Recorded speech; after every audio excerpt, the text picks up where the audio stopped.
55ನೇ ಕೀರ್ತನೆ 17ನೇ ವಚನ. 3 ವಿಷಯಗಳನ್ನು ನಿಮ್ಮೊಂದಿಗೆ ಹಂಚಿಕೊಳ್ಳಲು ಬಯಸ್ತೇನೆ, ಬನ್ನಿರಿ. ಮೊದಲನೇದಾಗಿ 17ನೇ ವಚನ ಏನು ಹೇಳುತ್ತೆ ಎಂದು ಓದಿಕೊಳ್ಳೋಣ. 55ನೇ ಕೀರ್ತನೆ 17ನೇ ವಚನ. ಸಾಯಂಕಾಲದಲ್ಲಿಯೂ ಉದಯಕಾಲದಲ್ಲಿಯೂ ಮಧ್ಯಾಹ್ನದಲ್ಲಿಯೂ ನಾನು ಧ್ಯಾನಿಸುತ್ತಾ ಆತನಿಗೆ ಮೊರೆಯಿಟ್ಟೆನು. ಆತನು ನನ್ನ ಪ್ರಾರ್ಥನೆಯನ್ನು ಲಾಲಿಸಿದನು. ರೈಟ್ ಫ್ರೆಂಡ್ಸ್, ಕನ್ನಡದಲ್ಲಿ ನಾವು ಓದಿಕೊಂಡಿದ್ದೇವಲ್ಲವೇ? ನಾವು ನೋಡುವುದೇನೆಂದರೆ, ಸಾಯಂಕಾಲದಲ್ಲಿಯೂ ಉದಯದಲ್ಲಿಯೂ ಮಧ್ಯಾಹ್ನದಲ್ಲಿಯೂ ನಾನು ಧ್ಯಾನಿಸುತ್ತಾ ಮೊರೆ ಇಡುವೆನು ಎಂಬುದಾಗಿ ಇದೆ ಅಲ್ಲವೋ? ಇಂಗ್ಲಿಷ್ ಬೈಬಲ್ನಲ್ಲಿ ಮೊರೆ ಇಡುವೆನು ಅನ್ನೋದು ಹೇಗಿದೆ ಗೊತ್ತಾ? I cried out in distress. I CRY out. I CRY out ಅಂದರೆ ಅರ್ಥ ಗೊತ್ತಾ? ನಾನು ಬಹಳವಾಗಿ ಅಳುತ್ತಾ ಪ್ರಾರ್ಥಿಸಿದೆನು ಎಂದರ್ಥ. ಈ ದಿನ 3 ವಿಷಯ ನಿಮ್ಮೊಂದಿಗೆ ಹಂಚಿಕೊಳ್ತೇನೆ. ಮೊದಲನೇದಾಗಿ ಪ್ರಾರ್ಥಿಸುವ ಸಮಯ, ಎರಡನೇದಾಗಿ ಪ್ರಾರ್ಥಿಸುವ ವಿಧಾನ, ಮೂರನೇದಾಗಿ ಪ್ರಾರ್ಥನೆಗೆ ಪ್ರತಿಫಲ. ಮೊದಲನೇದಾಗಿ ಪ್ರಾರ್ಥಿಸುವ ಸಮಯ. ದಾವೀದನು ಹೇಳ್ತಾನೆ, ನಾನು ಸಾಯಂಕಾಲದಲ್ಲಿಯೂ ಉದಯಕಾಲದಲ್ಲಿಯೂ ಮಧ್ಯಾಹ್ನದಲ್ಲಿಯೂ ಪ್ರಾರ್ಥನೆ ಮಾಡುತ್ತೇನೆ ಎಂದು. ಈ ವಚನ ಓದುವಾಗ ಸಹಜವಾಗಿ ನಿಮಗೆ ಬರುವ ಪ್ರಶ್ನೆ ಏನೆಂದರೆ, ದಾವೀದನು ಇದೇನು ಸ್ವಲ್ಪ ಡಿಫರೆಂಟ್ ಆಗಿ ಮಾತಾಡ್ತಿದ್ದಾನಲ್ಲವೇ? ಯಾರಾದರೂ ಒಂದು ವೇಳೆ ಕ್ರಮವಾಗಿ ಹೇಳಬೇಕಾದರೆ, ನಾನು ಪ್ರಾರ್ಥನೆ ಮಾಡುತ್ತೇನೆ, ದಿನದಲ್ಲಿ 3 ಆವರ್ತಿ ಪ್ರಾರ್ಥನೆ ಮಾಡುತ್ತೇನೆ. ಯಾವ ಯಾವ ವೇಳೆಯಲ್ಲೆಂದರೆ, ಉದಯಕಾಲದಲ್ಲಿ ಎದ್ದ ತಕ್ಷಣವೇ, ಹಾಗೆಯೇ ಮಧ್ಯಾಹ್ನದಲ್ಲಿ, ಹಾಗೆಯೇ ಸಾಯಂಕಾಲದಲ್ಲಿ. ಹೀಗೆ ದಿನಕ್ಕೆ 3 ಹೊತ್ತು ನಾನು ಪ್ರಾರ್ಥಿಸುತ್ತೇನೆಂದು ಹೇಳಬೇಕೇ ಹೊರತು, ಆದರೆ ಇದೇನು ದಾವೀದನು ಸಾಯಂಕಾಲದಲ್ಲಿಯೂ ಉದಯಕಾಲದಲ್ಲಿಯೂ ಮಧ್ಯಾಹ್ನದಲ್ಲಿ ಪ್ರಾರ್ಥಿಸುತ್ತೇನೆ ಎಂದು ಯಾಕೆ ಹೇಳ್ತಿದ್ದಾನೆ? ಏನಾದರೂ ಮರೆತು ಆ ರೀತಿಯಾಗಿ ಹೇಳಿದನೋ? ಉದಯಕಾಲದಲ್ಲಿ ಮಧ್ಯಾಹ್ನದಲ್ಲಿ ಸಾಯಂಕಾಲ ಎಂದು ಹೇಳುವುದರ ಬದಲಿಗೆ ಸಾಯಂಕಾಲ ಮಧ್ಯಾಹ್ನ ಮತ್ತು ಉದಯಕಾಲದಲ್ಲಿ ಎಂದು ಮರೆತು ಏನಾದರೂ ಈ ಕೀರ್ತನೆ ಬರೆದನೋ ಎಂಬ ಪ್ರಶ್ನೆ ಸಾಧಾರಣವಾಗಿ ನಿಮಗೆ ಬರಬಹುದು. ದಯವಿಟ್ಟು ಗಮನಿಸಿ ಪ್ರಿಯರೇ, ನಮಗೆ ಹೊಸ ದಿನ ಮಧ್ಯರಾತ್ರಿ 12 ಗಂಟೆಗೆ ಸ್ಟಾರ್ಟ್ ಆಗುತ್ತೆ. ಸಾಧಾರಣವಾಗಿ ನಮ್ಮ ದಿನ ಉದಯದಿಂದ ಆರಂಭವಾಗುತ್ತೆ. ಅಂದರೆ ನಾವು ಎದ್ದೇಳುವುದರಿಂದ ದಿನ ಸ್ಟಾರ್ಟ್ ಆಗುತ್ತೆ. ದಯವಿಟ್ಟು ಗಮನಿಸಿ ಪ್ರಿಯರೇ, ಯಹೂದ್ಯರಿಗೆ ಅವರಿಗೆ ಒಂದು ದಿನ ಎನ್ನುವುದಾದರೆ ಸಾಯಂಕಾಲ 6 ಗಂಟೆಯಿಂದ ಮರುದಿನ ಸಾಯಂಕಾಲ 6 ಗಂಟೆಯವರೆಗೂ ಒಂದು ದಿನ. ಆದರೆ ನಮಗೇನೋ ಮಧ್ಯರಾತ್ರಿ 12 ಗಂಟೆಯಿಂದ ಮತ್ತೊಂದು ಮಧ್ಯರಾತ್ರಿ 12 ಗಂಟೆವರೆಗೂ ಒಂದು ದಿನ. ಹಾಗಾದರೆ ಸಾಯಂಕಾಲ 6 ಗಂಟೆಯಿಂದ ಮರುದಿನ ಸಾಯಂಕಾಲ 6 ಗಂಟೆವರೆಗೂ ಒಂದು ದಿನ ಆಗುವುದಾದರೆ, ವಾಸ್ತವದಲ್ಲಿ ಅವರ ದಿನ ಯಾವಾಗ ಪ್ರಾರಂಭವಾಗುತ್ತೆ ಹೇಳಿ? ಸಾಯಂಕಾಲದಿಂದ ಆರಂಭ ಆಗುತ್ತೆ. ಅರ್ಥ ಆಯ್ತಾ? ಸಾಯಂಕಾಲದಲ್ಲಿಯೇ ಆಕ್ಚುಲ್ ಆಗಿ ಅವರ ದಿನ ಆರಂಭವಾಗುತ್ತೆ. ಹಾಗಾಗಿ ದಾವೀದನು ಏನು ಹೇಳ್ತಿದ್ದಾನೆ? ನನ್ನ ದಿನವು ಪ್ರಾರ್ಥನೆಯಿಂದಲೇ ಸ್ಟಾರ್ಟ್ ಆಗುತ್ತೆ. ಎಷ್ಟು ಚೆನ್ನಾಗಿದೆ ನೋಡಿ. ದಾವೀದನು ಹೇಳ್ತಿದ್ದಾನೆ, ನಾನು ನನ್ನ ದಿನವನ್ನು ಪ್ರಾರ್ಥನೆಯಿಂದಲೇ ಸ್ಟಾರ್ಟ್ ಮಾಡುತ್ತೇನೆ ಎಂದು. ಹಾಗೆ ಪ್ರಾರ್ಥನೆಯಿಂದ ನನ್ನ ದಿನವನ್ನು ಪ್ರಾರಂಭಿಸಿ, ಆ ದಿನದಲ್ಲಿ ನನ್ನ ಕೆಲಸಗಳನ್ನು ಮಾಡುತ್ತಾ ಹೋಗುತ್ತಿರುವಾಗ, ಆ ಕೆಲಸಗಳು ಜಯಕರವಾಗಿ ಮುಂದೆ ಸಾಗುವ ಹಾಗೆ ಮಧ್ಯಾಹ್ನದಲ್ಲಿಯೂ ಕೂಡ ನಾನು ಪ್ರಾರ್ಥಿಸ್ತೇನೆ. ಅದಕ್ಕೆ ಮಧ್ಯಾಹ್ನದಲ್ಲಿಯೂ ಪ್ರಾರ್ಥಿಸುತ್ತೇನೆ ಅನ್ನುತ್ತಾನೆ. ಈ ಕೆಲಸಗಳನ್ನೆಲ್ಲ ನಾನು ಮುಗಿಸಿದ ನಂತರ ಸಾಯಂಕಾಲ ನನ್ನ ಮನೆಗೆ ಹೋಗಿ ನಾನು ಮಲಗುವುದಕ್ಕಿಂತ ಮುಂಚಿತವಾಗಿ ಮತ್ತೊಂದು ಸಾರಿ ನಾನು ಪ್ರಾರ್ಥನೆ ಮಾಡಿ, ನಾನು ಮಾಡಿರುವ ಎಲ್ಲಾ ಕೆಲಸಗಳಿಗಾಗಿ, ಹಾಗೆಯೇ ನನ್ನ ಜೀವಿತವನ್ನು ನನ್ನ ದೇವರಿಗೆ ಅರ್ಪಿಸಿಕೊಟ್ಟು ಒಪ್ಪಿಸಿಕೊಟ್ಟು ನಾನು ಮಲಗುತ್ತೇನೆ ಎಂದು ಹೇಳ್ತಾನೆ. ಕೇಳ್ತಾ ಇದ್ದೀರಾ? ದಾವೀದನು ಪ್ರಾರ್ಥಿಸುವ ಸಮಯ ಯಾವುದೆನ್ನುವುದಾದರೆ, ಅವನು ತನ್ನ ದಿನವನ್ನು ಪ್ರಾರ್ಥನೆಯಿಂದಲೇ ಪ್ರಾರಂಭಿಸುತ್ತಾನೆ, ತನ್ನ ಪ್ರಯಾಸಗಳೆಲ್ಲ ಪ್ರಾರ್ಥನೆಯಿಂದಲೇ ಮುಂದುವರಿಸುತ್ತಾನೆ, ತನ್ನ ಪ್ರಯಾಸವನ್ನು ದಿನವನ್ನು ಪ್ರಾರ್ಥನೆಯಿಂದಲೇ ಮುಗಿಸುತ್ತಾನೆ. ದಿನದಲ್ಲಿ 3 ಸಾರಿ ತಪ್ಪದೆ ಪ್ರಾರ್ಥನೆ ಮಾಡುವುದನ್ನು ದಾವೀದನು ಅಭ್ಯಾಸ ಮಾಡಿಕೊಳ್ತಾನೆ. ದಾನಿಯೇಲನ ಪುಸ್ತಕ 6ನೇ ಅಧ್ಯಾಯ 10ನೇ ವಚನ.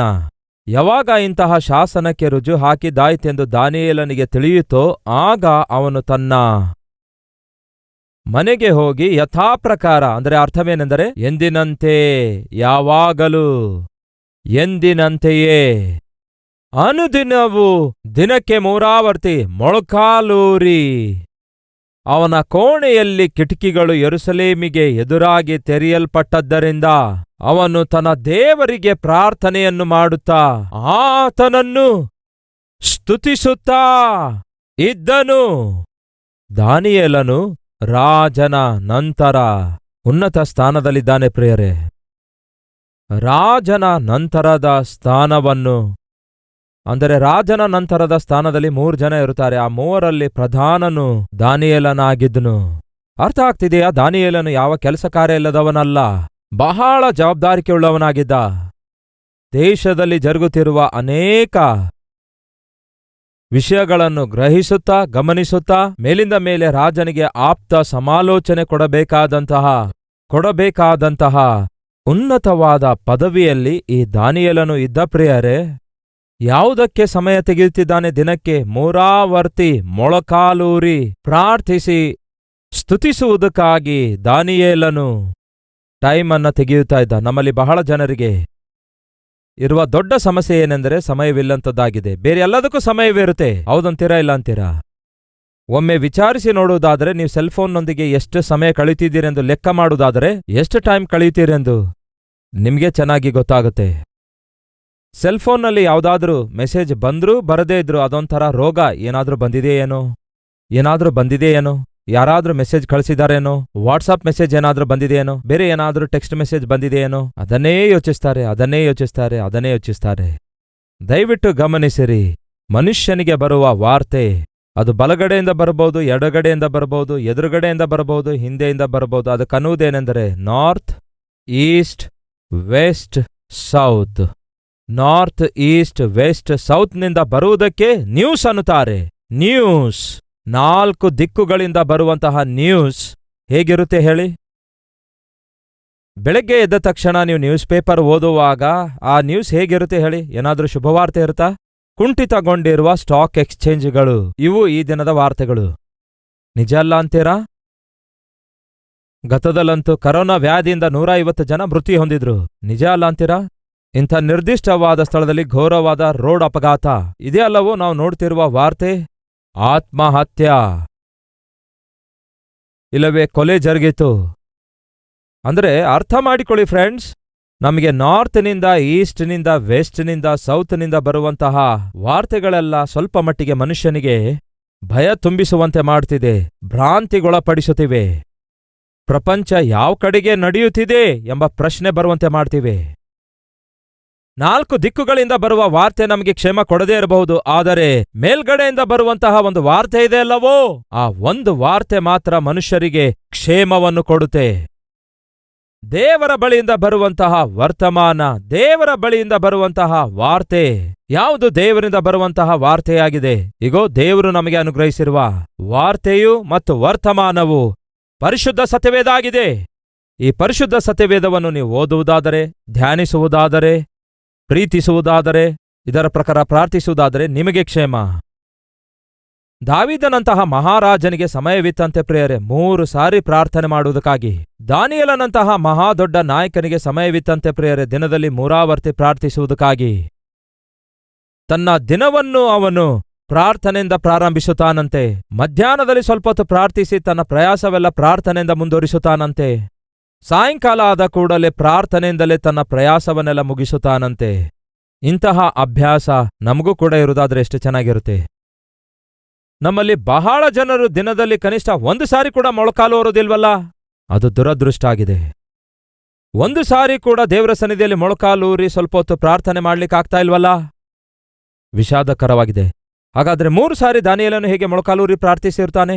3 ಆವರ್ತಿ ಹೇಗೆ ಪ್ರಾರ್ಥಿಸಿರುತ್ತಾನೆ ದಾವೀದನು? ಇಂಗ್ಲಿಷ್ ಬೈಬಲ್ನಲ್ಲಿ ಐ ಕ್ರೈಡ್ ಔಟ್, ನಾನು ಬಹಳ ಜೋರಾಗಿ ಪ್ರಾರ್ಥಿಸಿದನು ಅಂತಿದೆ.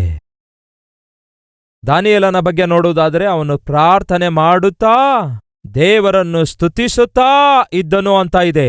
ಸ್ತುತಿಸುವುದಂದ್ರೆ ಅರ್ಥವೇನು? ಬಹುಶಃ ಹಾಡುಗಳನ್ನು ಹಾಡ್ತಾ ಇದ್ದೇನೇನು? ಇರುವಂತಹ ಆಜ್ಞೆಯೇನು? ಪ್ರಾರ್ಥನೆ ಮಾಡಬಾರದು. ಮಾಡಿದ್ರೆ ಏನಾಗುತ್ತೆ? ಸಿಂಹದ ಗವಿಗಳೊಳಗೆ ಎಸೆಯುತ್ತಾರೆ. ಇದನ್ನು ತಿಳ್ಕೊಂಡ್ರೂ ಕೂಡ ದಾನಿಯೇಲನು ಏನ್ ಮಾಡಿದ? ಬೆಡ್ಶೀಟ್ ಹೊದ್ಕೊಂಡು ಮನೆಯೊಳಗಡೆ, ದೇವರೇ ನಿನಗೆ ಗೊತ್ತಲ್ಲವೋ, ಎಲ್ಲರಿಗೂ ಗೊತ್ತಾಗುವಂತೆ ಪ್ರಾರ್ಥಿಸಿದರೆ ಸಿಂಹದ ಗವಿಯಲ್ಲಿ ಹಾಕ್ತಾರಂತೆ. ಹಾಗಾಗಿ ದೇವರೇ ಅರ್ಥ ಮಾಡಿಕೋ ದೇವರೇ ಎಂದು ಹೇಳಿ ಬೆಡ್ಶೀಟ್ ಹೊದ್ಕೊಂಡು ಪ್ರಾರ್ಥನೆ ಮಾಡಿದನು ಅಂತೀರಾ? ನಮ್ಮಲ್ಲಿ ಬಹಳ ಜನರಿಗೆ ಅದೊಂದು ವರ, ಬೆಡ್ಶೀಟ್ ಹೊದ್ಕೊಂಡು ಮುಸುಕು ಹಾಕಿಕೊಂಡು ಪ್ರಾರ್ಥಿಸ್ತಾರೆ, ಮಂಚದ ಮೇಲೆ ಮಲಗಿಕೊಂಡು ಪ್ರಾರ್ಥಿಸ್ತಾರೆ. ಇನ್ನು ಕೆಲವರಂತೂ ಮಂಚದ ಮೇಲೆಯೇ ಮೊಳಕಾಲು ಊರ್ತಾರೆ. ಅದೊಂಥರ ಅವರ ಸ್ಟೈಲು. ನಾನಾ ವಿಧವಾದ ಸ್ಟೈಲ್ಸ್ಗಳಿವೆ. ದಾವೀದನು, ದಾನಿಯೇಲನು, ಹಾಗೆಯೇ ದೇವರಾಗಿರುವಂತಹ ನಮ್ಮ ಯೇಸು ಕ್ರಿಸ್ತನು ಮೊಳಕಾಲೂರಿ ಪ್ರಾರ್ಥಿಸಿದರು ಪ್ರಿಯರೇ. ಯೇಸು ತನ್ನ ದಿನವನ್ನು ಪ್ರಾರ್ಥನೆಯಿಂದಲೇ ಪ್ರಾರಂಭಿಸುತ್ತಾರೆ. ಸೇವೆ ಮಾಡುತ್ತಾ ಅನೇಕ ಸ್ಥಳಗಳಲ್ಲಿ, ಡೇ ಟೈಮ್ ಅನೇಕ ಸ್ಥಳದಲ್ಲಿ ಪಬ್ಲಿಕ್ ಆಗಿ ಪ್ರಾರ್ಥಿಸುತ್ತಾರೆ. ಸಾಯಂಕಾಲ ಎಣ್ಣೆ ಮರದ ಗುಡ್ಡಕ್ಕೆ ಹೋಗಿ ರಾತ್ರಿಯಿಡೀ ಪ್ರಾರ್ಥನೆ ಮಾಡಿದ್ದಾರೆ. ಎಣ್ಣೆ ಮರದ ಬೆಟ್ಟಕ್ಕೆ ಕಲ್ಲೆಸೆಯುವಷ್ಟು ದೂರ ಹೋಗಿ ರಾತ್ರಿ ಇಡೀ ಪ್ರಾರ್ಥನೆ ಮಾಡುತ್ತಾ ಇದ್ರು. ಕರ್ತನಾದ ಯೇಸುಕ್ರಿಸ್ತನೇ ತಂದೆಯ ಮುಂದೆ ಮೊಳಕಾಲೂರಿ ಪ್ರಾರ್ಥಿಸಿರುವುದಾದರೆ ಹಾಗಾದರೆ ನಾವು ಇನ್ನೆಷ್ಟು ಮೊಳಕಾಲೂರಿ ಪ್ರಾರ್ಥಿಸಬೇಕು? ನಿಮ್ಮ ಕ್ಷೇಮವನ್ನು ಕೋರಿಕೊಳ್ತಾ ಇದ್ದೀರಾ? ಒಳ್ಳೆ ದಿನ ಬರಬೇಕೆಂದು ಕೋರುತ್ತಿದ್ದೀರಾ? ಒಳ್ಳೆ ಆತ್ಮಿಕತೆಯನ್ನು ಕೋರಿಕೊಳ್ತಾ ಇದ್ದೀರಾ? ಯಥಾರ್ಥರಾಗಿ ನೀತಿವಂತರಾಗಿ ಜೀವಿಸಬೇಕೆಂದು ಆಶಿಸುತ್ತಿದ್ದೀರಾ? ಪಾಪವನ್ನು ಜಯಿಸಬೇಕೆಂದು ಕೋರಿಕೊಳ್ತಾ ಇದ್ದೀರಾ? ಯಾವ ಒಂದು ಲೋಪ ಯಾರೊಬ್ಬರೂ ನಿಮ್ಮಲ್ಲಿ ಕಾಣಬಾರದೆಂದು ಕೋರಿಕೊಳ್ತಾ ಇದ್ದೀರಾ? ಅದ್ಭುತನಾದ ನೀತಿವಂತರಾಗಿ ಜೀವಿಸಬೇಕೆಂದು ಆಶಿಸುತ್ತಿದ್ದೀರಾ? ಅದು ಸಾಧ್ಯವೋ? ಯಶ್, ಸಾಧ್ಯ. ಹೇಗೆ ಸಾಧ್ಯ? ದಾನಿಯೇಲನ ಹಾಗೆ ಪ್ರಾರ್ಥಿಸುವುದಾದರೆ ಸಾಧ್ಯ. ದಾನಿಯೇಲನ ಕುರಿತಾಗಿ ಒಂದು ಒಳ್ಳೆ ಮಾತಿದೆ. ಏನೆಂದು ಗೊತ್ತಾ? ಓದುತ್ತೇನೆ ನೋಡಿ. ದಾನಿಯೇಲ 6ನೇ ಅಧ್ಯಾಯ 4ನೆಯ ವಚನ. ಹೀಗಿರಲು ಪ್ರಧಾನಿಗಳು, ದೇಶಾಧಿಪತಿಗಳು ರಾಜ್ಯಭಾರದ ವಿಷಯವಾಗಿ ದಾನಿಯೇಲನ ವಿರೋಧವಾಗಿ ತಪ್ಪು ಹೊರಿಸುವುದಕ್ಕೆ ಸಂದರ್ಭ ಹುಡುಕುತ್ತಿದ್ದರು. ಅಂದರೆ ತಪ್ಪು ಹೊರಿಸುವುದಕ್ಕೆ ತಕ್ಕ ಸಂದರ್ಭ ಹುಡುಕುತ್ತಾ ಇದ್ರು. ಆದರೆ ದಾನಿಯೇಲನು ನಂಬಿಗಸ್ತನಾಗಿದ್ದು ಯಾವುದೇ ದೋಷವಾಗಲಿ ಯಾವುದೇ ತಪ್ಪಾಗಲಿ ಮಾಡುವವನಾಗಿರಲಾರದೇ ಇರುವುದರಿಂದ ಅವರು ದಾನಿಯೇಲನಲ್ಲಿ ತಪ್ಪಾಗಲಿ ಲೋಪವಾಗಲಿ ಕಂಡುಕೊಳ್ಳಲಿಕ್ಕಾಗಲಿಲ್ಲ. ಎಷ್ಟು ಚೆನ್ನಾಗಿದೆ ನೋಡಿ ಮಾತು. ಶತ್ರುಗಳೆಲ್ಲರೂ ಸೇರಿ ಯಾವುದಾದ್ರೂ ವಿಷಯದಲ್ಲಿ ಲೋಪ ಇದೆಯೇನೋ, ಎಲ್ಲಾದ್ರೂ ತಪ್ಪು ಮಾಡುತ್ತಾನೇನೋ, ಯಾವುದಾದ್ರೂ ಒಂದು ವಿಷಯದಲ್ಲಿ ತಪ್ಪು ಮಾಡ್ತಾನೇನೋ ಎಂದು ಎಲ್ಲರೂ ಸೇರಿ ಎಷ್ಟೇ ಪ್ರಯತ್ನ ಮಾಡಿದರೂ ಕೂಡ ದಾನಿಯೇಲನಲ್ಲಿ ಯಾವ ಒಂದು ಲೋಪವಾಗಲಿ ಯಾವುದೇ ದೋಷವಾಗಲಿ ಯಾವುದೇ ತಪ್ಪಾಗಲಿ ಇವರೆಲ್ಲರೂ ಒಟ್ಟಿಗೆ ಸೇರಿದ್ರೂ ಕೂಡ ಕಂಡುಕೊಳ್ಳಲಿಕ್ಕಾಗಲಿಲ್ಲ ಪ್ರಿಯರೇ. ಕಾರಣ ಗೊತ್ತಾ? ದಾನಿಯೇಲನ ಪ್ರಾರ್ಥನೆಯ ಜೀವಿತವು ದಾನಿಯೇಲನಿಗೆ ಪರಿಶುದ್ಧನಾಗಿ ನಿಲ್ಲಿಸಿತು ಪ್ರಿಯರೇ. ಈ ದಿನ ನಮ್ಮ ಮಧ್ಯೆ ಯಾರಾದರೂ ಇದ್ದೀರಾ? ನಾನು ನೀತಿವಂತನಾಗಿ ಜೀವಿಸಬೇಕು, ಯಥಾರ್ಥವಂತನಾಗಿ ಜೀವಿಸಬೇಕು. ನನ್ನ ಸುತ್ತಲಿರುವಂಥವರು ನನ್ನನ್ನು ನೋಡುವಾಗ ಒಬ್ಬ ಅದ್ಭುತನಾದ ಆತ್ಮೀಕನಾಗಿ ನನ್ನನ್ನು ಗುರುತಿಸಬೇಕು, ಯಾವ ಲೋಪ ಯಾವ ತಪ್ಪು ಇಲ್ಲದವನಾಗಿ ಜೀವಿಸಬೇಕೆಂದು ಬಯಸುವಂಥವರಿದ್ದೀರಾ? ಹಾಗಾದರೆ ನಾನು ಏನ್ ಮಾಡಬೇಕು ಅನ್ನುತ್ತಾ ಇದ್ದೀರಾ? ಯಶ್, ನಾವು ಎಷ್ಟೇ ನೀತಿಯಿಂದ ಜೀವಿಸಿದರೂ ಕೂಡ ದೇವರ ದೃಷ್ಟಿಯಲ್ಲಿ ನಮ್ಮ ನೀತಿ ಕೊಳೆತು ಹೋದ ಗೋಣಿತಟ್ಟಿನಂತಿದೆ ಎಂಬ ವಿಷಯ ಮರೆಯಬೇಡಿ. ಅದೇ ಸಮಯದಲ್ಲಿ ಯೇಸು ಕ್ರಿಸ್ತನೊಂದಿಗೆ ನಮ್ಮ ಜೀವನ ಅನುಸಂಧಾನವಾಗುವುದಾದರೆ ನಮ್ಮ ಸುತ್ತಲಿರುವವರು ನಮ್ಮಲ್ಲಿ ಲೋಪ ಕಂಡುಕೊಳ್ಳಲಾರದಷ್ಟು ಮಟ್ಟಿಗೆ ನಾವು ನೀತಿಯಿಂದ ಜೀವಿಸಲು ಸಾಧ್ಯ. ಅದನ್ನು ದಾನಿಯೇಲನು ನಿರೂಪಿಸುತ್ತಿದ್ದಾನೆ. ಸೊ ಫ್ರೆಂಡ್ಸ್, ಪ್ರಾರ್ಥಿಸುವ ಸಮಯ ಯಾವುದಾಗಿದೆ? ದಿನದ ಪ್ರಾರಂಭದಲ್ಲಿ ನೀವು ಪ್ರಾರ್ಥಿಸಬೇಕು. ಪ್ರಾರ್ಥಿಸುವ ಸಮಯ ಉದಯಕಾಲದಲ್ಲಿ, ಮಧ್ಯಾಹ್ನ, ಸಾಯಂಕಾಲ ಆಗಿದೆ. ಇದು ದಾನಿಯೇಲನ ಪ್ರಾರ್ಥನೆ ಸಮಯವಾಗಿದೆ. ಎರಡನೇದು, ಪ್ರಾರ್ಥನೆಯ ವಿಧಾನ. ಹೇಗೆ ಪ್ರಾರ್ಥನೆ ಮಾಡಿದ? ಗಟ್ಟಿಯಾಗಿ ಪ್ರಾರ್ಥನೆ ಮಾಡಿದ, ಕಣ್ಣೀರಿನಿಂದ ಪ್ರಾರ್ಥನೆ ಮಾಡಿದ. ದಯವಿಟ್ಟು ಗಮನಿಸಿ ಪ್ರಿಯರೇ, ಯಾವಾಗ್ಲೂ ಗಟ್ಟಿಯಾಗಿ ಪ್ರಾರ್ಥನೆ ಮಾಡಿರಿ ಎಂದು ಹೇಳ್ತಾ ಇಲ್ಲ ಪ್ರಿಯರೇ. ನೀವು ಪ್ರಾರ್ಥಿಸುವ ಪ್ರತಿ ಸಾರಿ ಗಟ್ಟಿಯಾಗಿ ಕಿರ್ಚಿ ಪ್ರಾರ್ಥಿಸಬೇಕೆಂದು ನಾನು ಹೇಳ್ತಾ ಇಲ್ಲ. ಹಾಗೆ ಗಟ್ಟಿಯಾಗಿ ಪ್ರಾರ್ಥಿಸುವುದೇ ಪ್ರಾರ್ಥನೆಯಾಗಿರುತ್ತೆ ಎಂದು ಹೇಳ್ತಾ ಇಲ್ಲ. ಕರ್ತನಾದ ಯೇಸು ಕ್ರಿಸ್ತನು ಹೇಳಿದ್ದಾರೆ, ನೀವು ನಿಮ್ಮ ಕೋಣೆಯೊಳಗೆ ಹೋಗಿ ಬಾಗಿಲುಗಳನ್ನು ಮುಚ್ಚಿಕೊಂಡು ರಹಸ್ಯವಾಗಿ ಪ್ರಾರ್ಥನೆ ಮಾಡಿರಿ. ರಹಸ್ಯದಲ್ಲಿರುವ ತಂದೆಯು ನಿಮ್ಮನ್ನೂ ನೋಡುತ್ತಾರೆ. ಹೊಸದಾಗಿ ರಕ್ಷಿಸಲ್ಪಟ್ಟಾಗ ನೀವು ಪ್ರಾರ್ಥನೆ ಮಾಡುವ ವಿಧಾನ ಹೇಗಿರಬೇಕು ಗೊತ್ತಾ? ನಿಮ್ಮ ಮನಸ್ಸಿನೊಳಗೆ ಪ್ರಾರ್ಥನೆ ಮಾಡಿಕೊಳ್ಳಲಾರದೆ ಸ್ವಲ್ಪ ಗಟ್ಟಿಯಾಗಿ ಪ್ರಾರ್ಥನೆ ಮಾಡುವುದು ಒಳ್ಳೆಯದು. ಹೊಸದಾಗಿ ರಕ್ಷಿಸಲ್ಪಟ್ಟಂಥವರು, ನಂಬಿಕೆಯ ಪ್ರಯಾಣವನ್ನು ಹೊಸದಾಗಿ ಪ್ರಾರಂಭಿಸಿದಂಥವರು, ನೀವು ಪ್ರಾರ್ಥಿಸುವಾಗ ಸ್ವಲ್ಪ ಗಟ್ಟಿಯಾಗಿ ಪ್ರಾರ್ಥಿಸುವುದು ಒಳ್ಳೆಯದು. ಅದಕ್ಕೆ ಕಾರಣ ಹೇಳನ್ನುತ್ತೀರಾ? ನೀವು ಒಬ್ಬಂಟಿಗರಾಗಿ ಮೊಳಕಾಲೂರಿದಾಗ ನೀವು ಏನೆಂದು ಪ್ರಾರ್ಥಿಸಬೇಕೆಂದರೆ, ಕರ್ತನೇ, ನನ್ನನ್ನು ಕನಿಕರಿಸು ದೇವರೇ, ನನ್ನನ್ನು ದರ್ಶಿಸು ದೇವರೇ. ಹೀಗೆ ನಾನು ಏನೆಲ್ಲ ಹೇಳ್ತಿದ್ದೇನೋ ಅದು ಹೊರಗೆ ಹೇಳ್ತಾ ಇದ್ದೇನೆ. ನೂತನವಾಗಿ ರಕ್ಷಿಸಲ್ಪಟ್ಟು ಆತ್ಮೀಕ ಪ್ರಯಾಣ ಪ್ರಾರಂಭಿಸಿದಂಥವರು ಗಟ್ಟಿಯಾಗಿ ನಿಮಗೆ ನೀವೇ ಕೇಳಿಸಿಕೊಳ್ಳುವ ಹಾಗೆ ಯಾಕೆ ಪ್ರಾರ್ಥನೆ ಮಾಡಬೇಕೆಂದು ಹೇಳುತ್ತಾ ಇದ್ದೇನೆ ಗೊತ್ತಾ? ನೀವು ಪ್ರಾರ್ಥನೆ ಮಾಡುತ್ತಿರುವಾಗ, ನೀವು ಮಾತಾಡುತ್ತಾ ಇರುವಾಗ ಸಾಧಾರಣವಾಗಿ ನಿಮ್ಮ ಆಲೋಚನೆಗಳು ನಿಮ್ಮನ್ನು ಬಿಟ್ಟು ಹೋಗೋದಿಲ್ಲ. ನೀವು ಮಾತಾಡುತ್ತಿರುವಾಗ ಆಲೋಚಿಸುವುದು ಅಷ್ಟು ಸುಲಭವಾಗಿರಲ್ಲ. ಆಲೋಚಿಸುತ್ತಾ ಇರುವಾಗ ಬೇರೆ ಯಾವುದೋ ಆಲೋಚನೆ ನಿಮಗೆ ಬರುತ್ತೆ ಅಂದ್ಕೊಳ್ಳಿ. ಆಗ ಮಾತಾಡುವ ಪ್ರಯತ್ನ ಮಾಡಿ, ನಿಮ್ಮ ಮನಸ್ಸೆಲ್ಲೋ ಇರುತ್ತೆ. ಏನಪ್ಪಾ ಮನಸ್ಸೆಲ್ಲೋ ಇಟ್ಕೊಂಡು ಮಾತಾಡ್ತಾ ಇದ್ದೀಯ ಅನ್ನುತ್ತೇವೆ. ಯಾಕೆ ಹಾಗೆ? ಆಲೋಚಿಸುವಂಥವನು ಸರಿಯಾಗಿ ಮಾತಾಡೋದಿಲ್ಲ, ಸರಿಯಾಗಿ ಮಾತಾಡುವಂಥವನು ಸರಿಯಾಗಿ ಆಲೋಚಿಸೋದಿಲ್ಲ. ಬಹಳ ಸಂದರ್ಭದಲ್ಲಿ ಯೌವನ ತಮ್ಮ ತಂಗಿಯಂದಿರು ಬಂದು ಏನ್ ಹೇಳ್ತಾರೆ ಗೊತ್ತಾ? ಅಣ್ಣ, ಪ್ರಾರ್ಥಿಸಬೇಕೆಂದು ಕೂತ್ಕೊಳ್ತೇನೆ, ಆದರೆ ಏನೇನೋ ಆಲೋಚನೆಗಳು ಬರ್ತಾ ಇರ್ತವೆ. ಪ್ರಾರ್ಥಿಸೋಣ ಅಂತ ಮೊಳಕಾಲೂರಿದ್ರೆ ಸಾಕು, ಯೋಚನೆಗಳು ಬದಲಾಗ್ತಾ ಇರ್ತವೆ. ಪಾಪಿಷ್ಟ ಆಲೋಚನೆಗಳು, ಪಾಪಿಷ್ಟ ಯೋಚನೆಗಳು ಬರ್ತಾ ಇರ್ತವೆ. ಹಾಗಾಗಿ ಪ್ರಾರ್ಥಿಸುವುದಕ್ಕಾಗಿ ನನಗೆ ಅನುಕೂಲವಾದ ವಾತಾವರಣ ನಾನು ಕಳೆದುಕೊಳ್ತಾ ಇರ್ತೇನೆಂದು ಹೇಳ್ತಾರೆ. ಹಾಗಾಗಿ ದಯವಿಟ್ಟು ಗಮನಿಸಿ ಪ್ರಿಯರೇ, ನೀವು ಪ್ರಾರ್ಥನೆ ಮಾಡುತ್ತಾ ಇರುವಾಗ ನಿಮ್ಮ ಯೋಚನೆಗಳು ಚಂಚಲತ್ವದಲ್ಲಿ ಇರಲಾರದೆ ಸ್ಥಿರವಾಗಿರಬೇಕಾದರೆ ನೀವು ಪ್ರಾರ್ಥಿಸುವಾಗ ಗಟ್ಟಿಯಾಗಿ ಪ್ರಾರ್ಥಿಸಬೇಕು. ಆತ್ಮಿಕತೆಯಲ್ಲಿ ಮೆಚುರಿಟಿ ಬಂದಾಗ ನೀವು ಮನಸ್ಸಿನೊಳಗೆ ಪ್ರಾರ್ಥನೆ ಮಾಡಿಕೊಳ್ಳಬಹುದು. ಮೌನವಾಗಿದ್ದೇ ಪ್ರಾರ್ಥಿಸಬಹುದು. ಮಾತುಗಳಿಲ್ಲದೆ ಪ್ರಾರ್ಥನೆ ಮಾಡಬಹುದು. ಮನಸ್ಸಿನಲ್ಲಿಯೇ ಪ್ರಾರ್ಥನೆ ಮಾಡಬಹುದು. ಕಣ್ಣೀರಿನಿಂದಲೇ ಪ್ರಾರ್ಥನೆ ಮಾಡಬಹುದು. ಅದು ಆತ್ಮೀಕ ಅನುಭವದಿಂದ ಬರುವಂಥದ್ದಾಗಿದೆ. 4 ಜನ ಸೇರಿ ಪ್ರಾರ್ಥನೆ ಮಾಡುತ್ತಾ ಇರುವಾಗ ಮೌನವಾಗಿ ಪ್ರಾರ್ಥಿಸುವುದರ ಬದಲಿಗೆ ಗಟ್ಟಿಯಾಗಿ ಪ್ರಾರ್ಥನೆ ಮಾಡುವುದು ಒಳ್ಳೆಯದು. ಯಾಕೆಂದರೆ ಅದು ಜೊತೆ ಇರುವವರಿಗೆ ಪ್ರೋತ್ಸಾಹಿಸುತ್ತದೆ. ಸಭೆಯಾಗಿ ಕೂಡಿ ಬರುವಾಗ, ಸಭೆಯಾಗಿ ಸೇರಿ ಪ್ರಾರ್ಥನೆ ಮಾಡಬೇಕಾದಾಗ ಜೋರಾಗಿ ಪ್ರಾರ್ಥನೆ ಮಾಡುವುದು ಆಶೀರ್ವಾದಕರವಾಗಿರುತ್ತೆ. ಎಲ್ಲರೂ ಸ್ವರವೆತ್ತಿ ಪ್ರಾರ್ಥನೆ ಮಾಡುವುದು ಕ್ಷೇಮಕರವಾಗಿರುತ್ತೆ. ನೀವು ಪ್ರಾರ್ಥನೆ ಮಾಡುವಾಗ ಪಕ್ಕದಲ್ಲಿರುವವರು ಐಕ್ಯವಾಗಿರುವಂತೆ ಪ್ರಾರ್ಥಿಸುವಂಥದ್ದು ಅದು ಯೋಗ್ಯಕರವಾಗಿರುತ್ತೆ. ನೀವು ಪ್ರಾರ್ಥಿಸುವಾಗ ಪಕ್ಕದಲ್ಲಿದ್ದವರು ಐಕ್ಯವಾಗಿರಬೇಕು, ಪಕ್ಕದಲ್ಲಿರುವವರು ಪ್ರಾರ್ಥಿಸುವಾಗ ನೀವು ಐಕ್ಯವಾಗಿರಬೇಕು.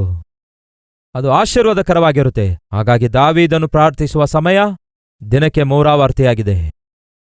ತನ್ನ ಲೆಕ್ಕದ ಪ್ರಕಾರ ತನ್ನ ದಿನವನ್ನು ಪ್ರಾರ್ಥನೆಯಿಂದ ಪ್ರಾರಂಭಿಸುತ್ತಾ ಇದ್ದ. ತನ್ನ ಕೆಲಸವನ್ನು ಪ್ರಾರ್ಥನೆಯಿಂದ ಮುಂದುವರಿಸುತ್ತಾ ಇದ್ದ. ತನ್ನ ಪ್ರಯಾಸವನ್ನು, ತನ್ನ ದಿನವನ್ನೇ ಪ್ರಾರ್ಥನೆಯಿಂದಲೇ ಕೊನೆಗಾಣಿಸುತ್ತಿದ್ದ.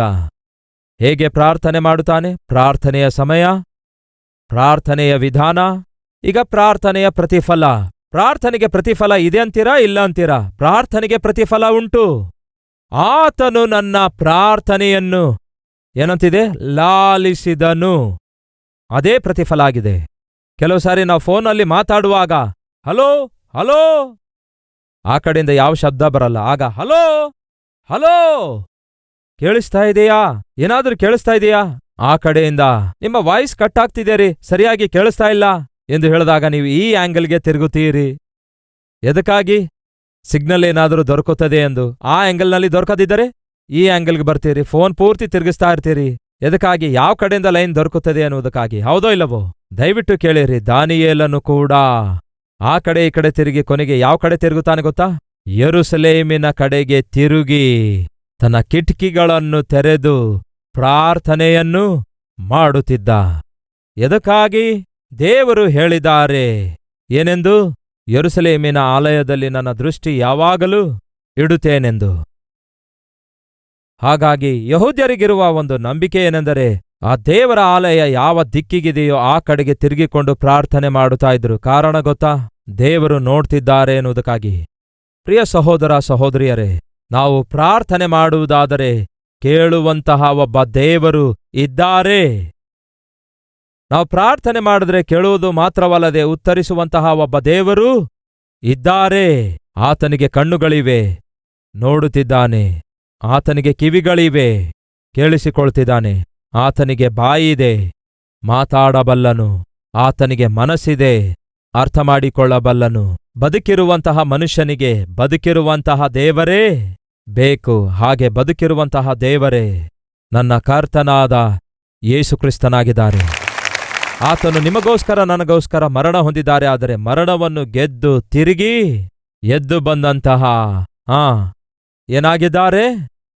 ಇಂದಿಗೂ ಕೂಡ ಸಜೀವವಾಗಿರುವಂತಹ, ನಿಜವಾಗಿರುವಂತಹ ಲೋಕರಕ್ಷಕನಾಗಿದ್ದಾರೆ. ಪುನರುತ್ಥಾನ ಹೊಂದಿದಂತಹ ನಮ್ಮ ಕರ್ತನಾದ ಯೇಸುಕ್ರಿಸ್ತನಾಗಿದ್ದಾರೆ. ಕೂಗಿಕೊಳ್ಳುವಾಗ ಕೇಳಿಸಿಕೊಳ್ಳುತ್ತಾರೆ.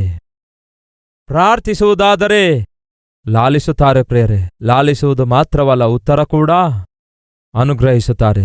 ಪ್ರತಿಫಲ ಇದೆಯಾ? ನಾವು ಪ್ರಾರ್ಥಿಸುವುದಾದರೆ ಯಸ್, ಬೇಡಿಕೊಳ್ಳಿರಿ, ನಿಮಗೇ ದೊರೆಯುವುದು. ಆಪತ್ಕಾಲದಲ್ಲಿ ನೀವು ನನಗೆ ಮೊರೆಯಿಡುವುದಾದರೆ ನಾನು ನಿಮಗೆ ಸದುತ್ತರವನ್ನು ದಯಪಾಲಿಸುವೆನು. ನಿಮ್ಮಲ್ಲಿ ಎಷ್ಟು ಜನ ನಂಬುತ್ತೀರಿ? ಪ್ರಾರ್ಥನೆ ಮಾಡುವುದಾದರೆ ನನ್ನ ದೇವರು ಕೇಳಿ ಉತ್ತರ ಕೊಡುತ್ತಾರೆ ಎಂಬ ನಂಬಿಕೆ ಉಳ್ಳಂಥವರು ಕೈ ತೋರಿಸ್ತೀರಾ? ನೋಡಿ, ಎಷ್ಟು ದೊಡ್ಡ ಧನ್ಯರು ನಾವಾಗಿದ್ದೇವೆ. ಯಾವ ಜನಾಂಗಕ್ಕೆ ಯೆಹೋವನೇ ದೇವರಾಗಿದ್ದಾನೋ ಅವರು ಧನ್ಯರು. ಯಾಕೆಂದರೆ ಪ್ರಾರ್ಥನೆ ಮಾಡುವುದಾದರೆ ಕೇಳಿ ಉತ್ತರಿಸುವಂತಹ ದೇವರಿದ್ದಾರೆ. ಪ್ರಾರ್ಥಿಸುವ ಸಮಯ ಉದಯಕಾಲದಲ್ಲಿ, ಮಧ್ಯಾಹ್ನದಲ್ಲಿ, ಸಾಯಂಕಾಲದಲ್ಲಿ. ಪ್ರಾರ್ಥನೆಯ ವಿಧಾನ ಜೋರಾಗಿ, ಹಾಗೆಯೇ ಕಣ್ಣೀರಿನಿಂದ, ಅಂದರೆ ಆಸಕ್ತಿಯಿಂದ ಪ್ರಲಾಪಿಸುತ್ತಾ, ಕುಗ್ಗಿ ಹೋದ, ಜಜ್ಜಿ ಹೋದ ಹೃದಯದೊಂದಿಗೆ. ಇವೆಲ್ಲವೂ ಕೂಡ ಪರ್ಯಾಯ ಪದಗಳಾಗಿವೆ. ನೀವು ಪ್ರಾರ್ಥನೆ ಮಾಡುವಾಗ ಜೋರಾಗಿ ಪ್ರಾರ್ಥನೆ ಮಾಡಬಹುದು. ಕುಗ್ಗಿ ಹೋದ, ಜಜ್ಜಿ ಹೋದ ಮನಸ್ಸಿನೊಂದಿಗೆ ಪ್ರಾರ್ಥನೆ ಮಾಡಬಹುದು. ಕಣ್ಣೀರಿನಿಂದ ಪ್ರಾರ್ಥಿಸಬಹುದು. ನರಳಾಡುತ್ತಾ ಕೂಡ ಪ್ರಾರ್ಥಿಸಬಹುದು. ಒಂದು ದಿನ ಒಬ್ಬ ಸಹೋದರಿ ಮಂಚ ಹಿಡಿದಿರ್ತಾಳೆ, ಬಹಳ ಬಾಧೆಯಲ್ಲಿದ್ದಳು. ಪಾಸ್ಟರ್ ಅವರು ಹೋಗ್ತಾರೆ. ಹೋಗಿ, ಅಮ್ಮ, ನಿನಗೆ ಪ್ರಾರ್ಥನೆ ಮಾಡ್ಲಿಕ್ಕಾಗ್ತಿದೆಯಾ ಎಂದು ಕೇಳಿದ್ರಂತೆ. ಆಗ ಆ ಸಹೋದರಿ ಹೇಳ್ತಾಳೆ, ಅಯ್ಯ, ಪ್ರಾರ್ಥನೆ ಮಾಡ್ಲಿಕ್ಕಾಗ್ತಾ ಇಲ್ಲ ಅಯ್ಯ. ನನಗಿರುವ ಬಲಹೀನತೆಯ ನಿಮಿತ್ತವಾಗಿ, ನನಗಿರುವ ಈ ವ್ಯಾಧಿಯ ನಿಮಿತ್ತವಾಗಿ ಪ್ರಾರ್ಥನೆ ಮಾಡ್ಲಿಕ್ಕಾಗ್ತಾ ಇಲ್ಲಯ್ಯ. ಬಾಯಿಂದ ಯಾವ ಮಾತು ಬರ್ತಾ ಇಲ್ಲಯ್ಯ ಅಂದಾಗ ಪಾಸ್ಟರ್ ಅವ್ರು ಹೇಳ್ತಾರೆ, ಏನಮ್ಮ, ನಿನ್ನ ಬಾಯಿಂದ ಒಂದು ಮಾತು ಬರ್ತಾ ಇಲ್ಲ, ಪ್ರಾರ್ಥನೆ ಮಾಡ್ಲಿಕ್ಕಾಗ್ತಾ ಇಲ್ಲ ಎಂದು ಹೇಳ್ತಾ ಇದೆಯಲ್ಲವೇ? ಕನಿಷ್ಠ ನರಳಾಡ್ಲಿಕ್ಕಾಗ್ತಿದೆಯಾ? ಅದನ್ನು ಬಿಟ್ರೆ ಬೇರೆ ಏನ್ ಕೆಲಸ ಇದೆಯಯ್ಯ? ಅದೇ ಕೆಲಸ. ಯಾವ ಕೆಲಸ? ನರಳಾಡುವುದೇ ನನ್ನ ಕೆಲಸ ಅಂದಳು. ಆಗ ಪಾಸ್ಟರ್ ಅವ್ರು ಏನ್ ಹೇಳ್ತಾರೆ ಗೊತ್ತಾ? ನೋಡಮ್ಮ, ಕರ್ತನ ಮುಂದೆ ನೀವು ಪ್ರಾರ್ಥನೆಯಿಂದ ಪ್ರಾರ್ಥನೆ ಮಾಡ್ಲಿಕ್ಕಾಗದಿದ್ದರು, ನರಳಾಡಿದರೂ ಸಾಕಮ್ಮ, ಆತನು ಅರ್ಥ ಮಾಡಿಕೊಳ್ಳಬಲ್ಲನು. ಏನ್ ಹೇಳ್ತಾರೆ? ನೀನು ನರಳಾಡಿದರೂ ಸಾಕು, ನಿನ್ನ ನರಳಾಟದ ಹಿಂದೆ ಇರುವಂತಹ ಗೋಳನ್ನು ಅರ್ಥ ಮಾಡಿಕೊಳ್ಳಬಲ್ಲಂತಹ, ಬಾಧೆಯನ್ನು ಅರ್ಥ ಮಾಡಿಕೊಳ್ಳಬಲ್ಲಂತಹ ಅದ್ಭುತನಾದಂತಹ ದೇವರು, ನಾನು ಪ್ರಕಟಿಸುವಂತಹ ಕರ್ತನಾದ ಯೇಸು ಆಗಿದ್ದಾರೆ. ಮಾತಿನ ಪ್ರಾರ್ಥನೆಗಿಂತಲೂ ನರಳಾಟದ ಪ್ರಾರ್ಥನೆ, ಅಂದರೆ ನರಳಾಟದಿಂದ ಕೂಡಿದ ಪ್ರಾರ್ಥನೆ, ಬಹು ಶಕ್ತಿಯುಳ್ಳದಾಗಿದೆ. ನಮ್ಮ ಪ್ರಾರ್ಥನೆಗೆ ಆತನು ಪ್ರತಿಫಲ ಕೊಡುತ್ತಾನೆ. ಆತನು ಕೇಳಿದ್ರೆ ಸಾಕು, ಉತ್ತರಿಸುತ್ತಾನೆ. ಆದರೆ ನೀವು ಪ್ರಾರ್ಥನೆ ಮಾಡುವಾಗ ದೇವರು ಕೇಳಬೇಕಾದರೆ ನಿಮಗೂ ದೇವರಿಗೂ ಮಧ್ಯ ಯಾವ ಪಾಪ ಅಡ್ಡ ಬರಲೇ ಬಾರದು. ಕೇಳಲಾರದ ಹಾಗೆ ನನ್ನ ಕಿವಿಗಳು ಕಿವುಡಾಗಲಿಲ್ಲ, ರಕ್ಷಿಸಲಾರದ ಹಾಗೆ ನನ್ನ ಕೈಗಳು ಮೋಟುಗೈಯಾಗಲಿಲ್ಲ. ನಿಮ್ಮ ಪಾಪಗಳೇ, ನಿಮ್ಮ ಅಪರಾಧಗಳೇ ನಿಮಗೂ ನನಗೂ ಮಧ್ಯದಲ್ಲಿ ಅಡ್ಡವಾಗಿ ಬಂದಿವೆ. ನಿಮ್ಮ ಪ್ರಾರ್ಥನೆಯನ್ನು ಆತನು ಕೇಳಿದ್ರೆ ಸಾಕು, ಕೇಳಿದ ಪ್ರಾರ್ಥನೆಗೆ ಆತನು ಉತ್ತರಿಸುತ್ತಾನೆ. ಆತನು ಕೇಳಬೇಕಾದರೆ ನಿಮ್ಮ ಪ್ರಾರ್ಥನೆ ಆತನಿಗೆ ತಲುಪಬೇಕು. ನಿಮ್ಮ ಪ್ರಾರ್ಥನೆ ಆತನ ಬಳಿಗೆ ಸೇರಬೇಕಾದರೆ ನಿಮಗೂ ಆತನಿಗೂ ಮಧ್ಯ ಯಾವ ಪಾಪದ ಅಡತಡೆ ಇರಲೇ ಬಾರದು. ಯಾವುದೇ ಅಡತಡೆ ಇಲ್ಲದಂತಹ, ದೇವರಿಗೂ ನಿಮಗೂ ಮಧ್ಯದಲ್ಲಿ ಯಾವುದೇ ಅಡತಡೆ ಇಲ್ಲದಂತಹ ಪ್ರಾರ್ಥನೆಯ ಜೀವಿತ ಹೊಂದಿಕೊಂಡು ಪ್ರತಿದಿನ ಉದಯ ಕಾಲದಲ್ಲಿ, ಮಧ್ಯಾಹ್ನದಲ್ಲಿ, ಸಾಯಂಕಾಲದಲ್ಲಿ ಹಾಗೆಯೇ ಹೃದಯಪೂರ್ವಕವಾಗಿ ಪ್ರಾರ್ಥಿಸುವಂತಹ ಆತ್ಮೀಕ ಜೀವಿತವನ್ನು ನಾವೆಲ್ಲರೂ ಹೊಂದಿಕೊಳ್ಳಬೇಕೆಂದು ಮನಪೂರ್ವಕವಾಗಿ ಪ್ರಾರ್ಥಿಸೋಣವೇ? ಬನ್ನಿ.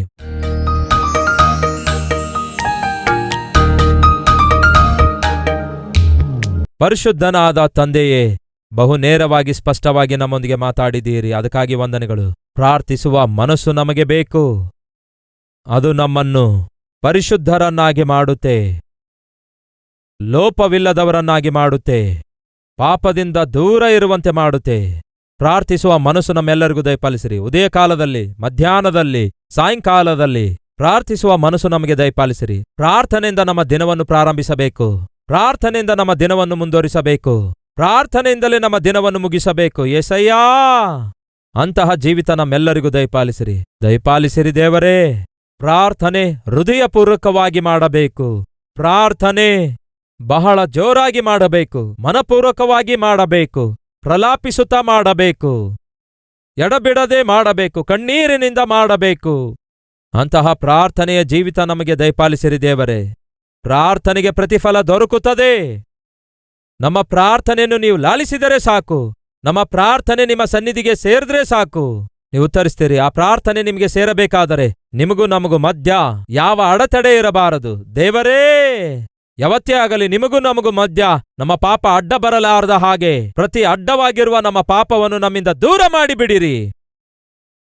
ಪವಿತ್ರವಾಗಿ ನೀವು ನೋಡುವ ಪ್ರತಿ ಸಾರಿ ಯಥಾರ್ಥತೆಯಿಂದ ನೀತಿಯಿಂದ ಜೀವಿಸುವಂತಹ ಜೀವಿತ ನನಗೂ ನಮ್ಮೆಲ್ಲರಿಗೂ ದಯಪಾಲಿಸಿರೆಂದು ಯೇಸು ಕ್ರಿಸ್ತನ ನಾಮದಲ್ಲಿ ಬೇಡಿ ಹೊಂದಿದ್ದೇವೆ ತಂದೆಯೇ, ಆಮೇನ್. ನಮ್ಮ ವಿಳಾಸ Calvary, post box number 30, Kukatpally, Hyderabad 72.